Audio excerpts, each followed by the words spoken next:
Assalamualaikum warahmatullahi wabarakatuh.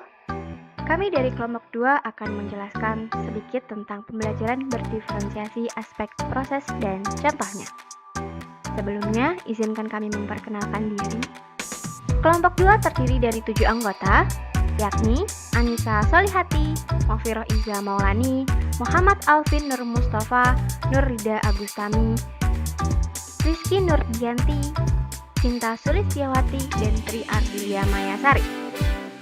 Untuk hal yang akan kita diskusikan pada video kali ini adalah mengenai pengertian pembelajaran berdiferensiasi, pembelajaran diferensiasi aspek proses, faktor pembelajaran, dan juga contoh pembelajarannya.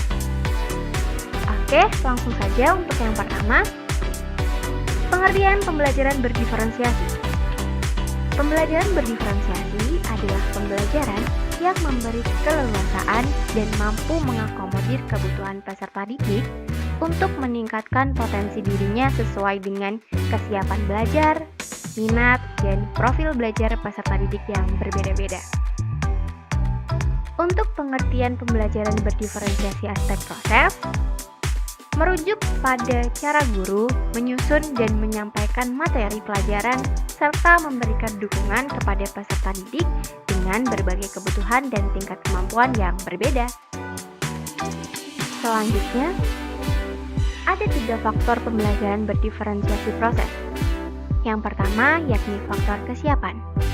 Faktor kesiapan mencakup tingkat pengetahuan, keterampilan, dan pemahaman yang dimiliki peserta didik terkait materi pembelajaran yang diajarkan. Yang kedua, faktor minat. Faktor minat mengacu pada ketertarikan peserta didik terhadap materi pelajaran atau topik tertentu. Dan yang ketiga adalah profil pembelajaran.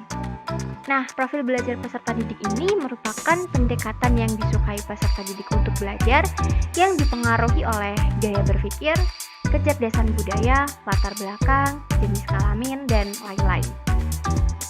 Selanjutnya, untuk contoh pembelajaran berdiferensiasi aspek proses berdasarkan kesiapan peserta didik. Seorang guru matematika kelas 3 sedang mengajarkan mengenai perkalian 2 digit. Guru tersebut melakukan pra-asesmen dan mendapatkan pemetaan berdasarkan pemahaman konsep perkalian. Berdasarkan kesiapan anak yang didapatkan dari pra-asesmen ini, guru mengenalkan perkalian dalam berbagai cara.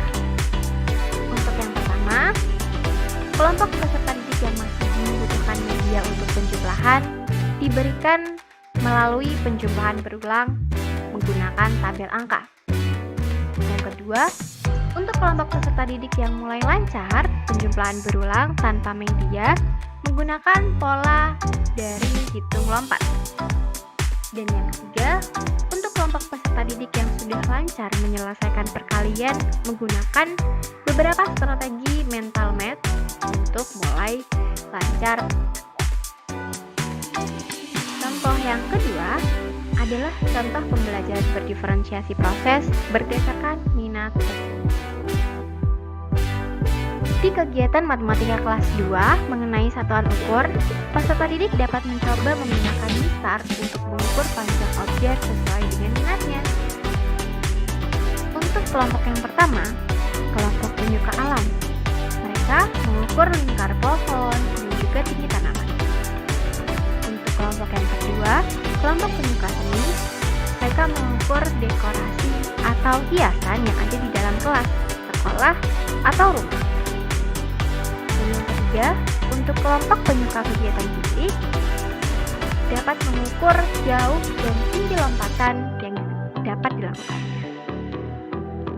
Dan yang terakhir adalah contoh pembelajaran berdiferensiasi proses berdasarkan gaya belajar peserta didik. Di kegiatan siswa kelas 3 mengenai sistem pencernaan, peserta didik dapat menggali informasi mengenai sistem pencernaan dari beberapa media berdasarkan gaya belajarnya. Ada 3 kelompok.